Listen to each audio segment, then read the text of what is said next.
Well, no charges are going to be filed against Hillary Clinton for being careless with her emails, but FBI Director James Comey did open the door to another consequence.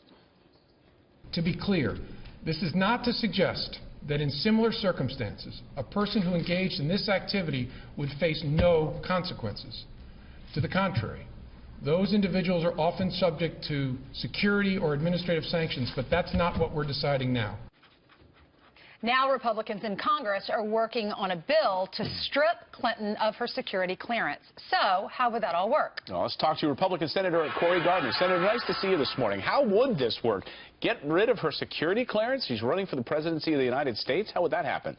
Well, again, I think she has proven herself untrustworthy in this instance, and as the director of the FBI stated, there have been consequences to other people who have violated this type of a policy or a rule or a law.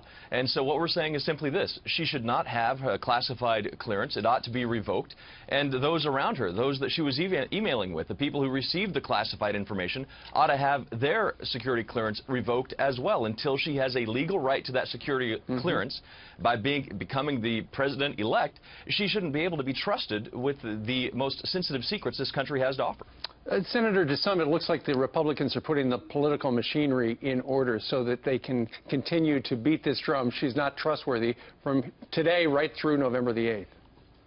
Well, again, I think she's lied to the American people consistently over her emails. If you look at the Associated Press reports where she said, I didn't send a classified email, that's a lie. I didn't receive classified email, that's a lie. I didn't store classified email on the server, that's a lie. She said the server was secure, guarded 24 hours a day by Secret Service. That's simply not true.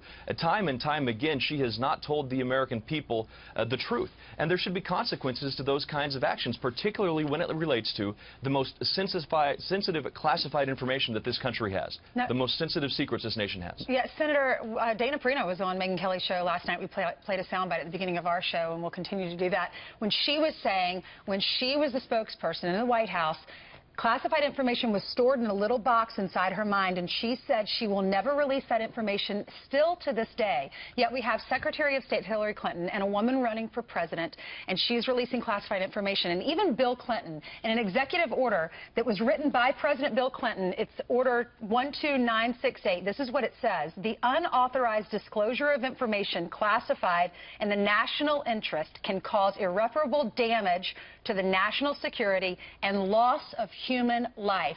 That reminds me of Benghazi. Look, Hillary Clinton is an intelligent person. She knew this information was classified. Some of it was marked.